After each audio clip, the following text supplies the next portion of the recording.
USFRA wants you to engage. Today's farmers and ranchers have a story to tell about how food is grown and raised, and our app now makes it easy. Through the content in the news feed, you'll always be informed about the latest news in agriculture and from food companies. Engage connects to all major social media accounts, so you can easily share images, videos, articles, and more with one click. Go to fooddialogues.com/engage and download it now. Thank you for joining us for our Agri-Pulse Washington Week in Review. I'm Spencer Chase, joined as always by Agri-Pulse Senior Editor Phil Brasher, discussing the week that was, agriculturally speaking, in Washington, D.C. And first week back from August break, first week back from August recess for the House, and sort of a limited August for the Senate. The big news in Washington is obviously, if you are a human being with an internet connection, you're aware of the fact that there is a Supreme Court hearing going on, or a series of hearings going on Capitol Hill. That's the biggest news in Washington right now. In the corner of the world where Phil and I collect our paychecks, the biggest news this week was the Farm Bill Conference Committee meeting, having sort of a dog and pony show on the Senate side of Capitol Hill on Wednesday. A number of opening statements right off, a number of priorities mentioned. And Phil, really the public-facing thing was that hearing. But behind the scenes, we understand there's some more intense meetings happening. They're not, perhaps not intense, but more important meetings happening between the leaders of the two House and Senate Ag committees. Right. And that meeting was a chance for this huge conference committee, 47 House members, 9 senators, to talk about their priorities, get on camera, talking about being on the conference committee and laying out priorities, which were no real surprises there. But you're right, the real negotiations are going on in private among the 4 principals of the conference committee. That's the chairman of the House and Senate Agriculture Committee and the ranking Democrats. They met for 2 hours on Wednesday, and then 2 hours again on Thursday to really get into the meat of a lot of different disagreements across the range of the bill, which is, the whole bill is 12 titles. And there are issues, differences in many of those. Mm-hmm. And so, Phil, on a number of those issues, are we hearing anything on movement or perhaps obstacles that they're going to have to overcome in any of the particular titles at this point? Right. Well, one issue that's come up, and that's in the commodity title. They're doing some tweaks to the price loss coverage program, the agriculture risk coverage program, which was really the most popular, certain with corn and soybean growers. Out of the last farm bill, the expectation is that growers will switch wholesale over to PLC, price loss coverage program, in a new farm bill. But many groups, including the National Corn Growers Association and the American Soybean Association, have been wanting some change, been pressing for some improvements to ARC. Now, what I'm told by Senator Roberts, Pat Roberts, the chairman of Senate Ag, is that they got some numbers that came back from the Congressional Budget Office, which were not good, on some possible compromise language on ARC and PLC. So we'll see. That's been a problem all along. Efforts to really do anything significant to agriculture risk coverage program have run into a lot of problems with these scores or cost estimates from CBO. Appears like that's still the case. So the commodity title, a long-standing issue. Obviously, another long-standing issue, the nutrition language in the bill and the differences thereof between the House and Senate. Any progress on merging those two titles together? Well, it's clear the biggest issue there, without question, is about tightening the work requirements for people who participate in food stamps or the Supplemental Nutrition Assistance Program, known as SNAP for short.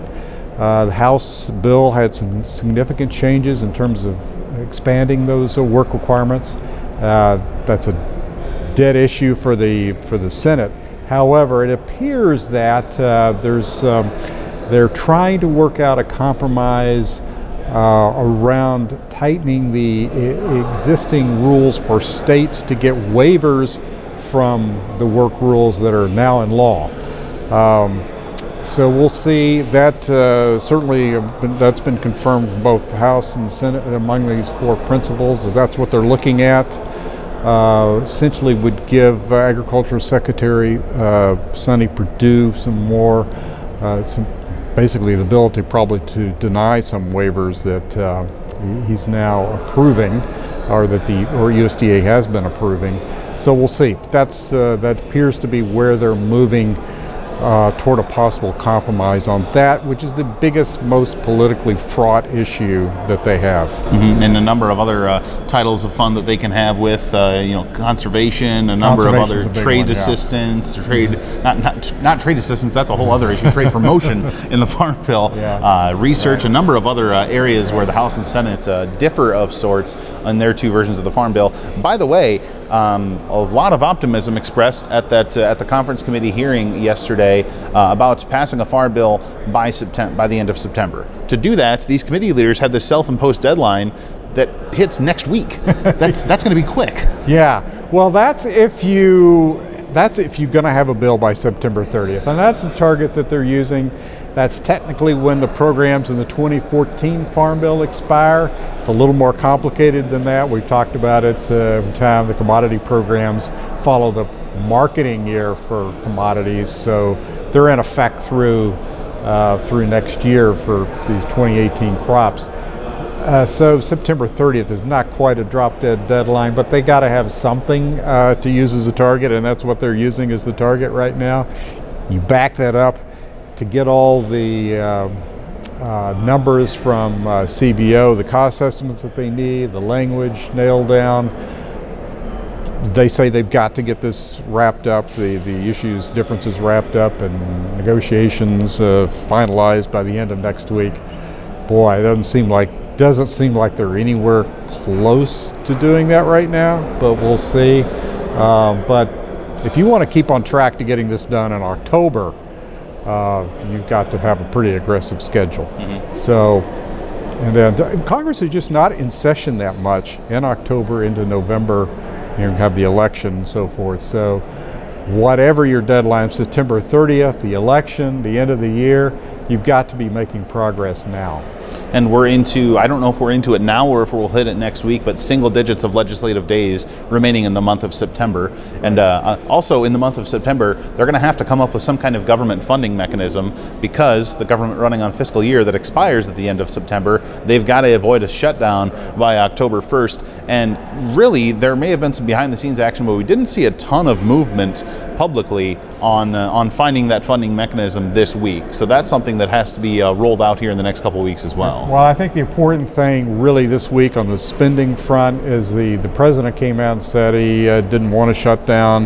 That's certainly what the congressional leaders, Republican leaders, really don't want a government shutdown. And so they're going to move ahead with trying to get as many appropriations bills to the president, if they can get any, to the president before the end of the month. And they're close to wrapping up one that would include funding for the Army Corps of Engineers. In the next days, could come out very quickly. That's probably be the first to go to the president. But there will wind up being some kind of continuing resolution before the end of the month to keep the government running into the fall. So as it usually is, September shaping up to be a very fun month here in Washington, D.C. Typically with the funding, that's no surprise, that happens every year, but now we're going to throw a farm bill into the middle of it just to test the sanity of Phil Brasher, and his ability to run back and forth on Capitol Hill remains with the best of them, and we'll see how that'll hold up here this month. But I think that's going to do it for this week. So for Phil Brasher, I'm Spencer Chase. Have a good one.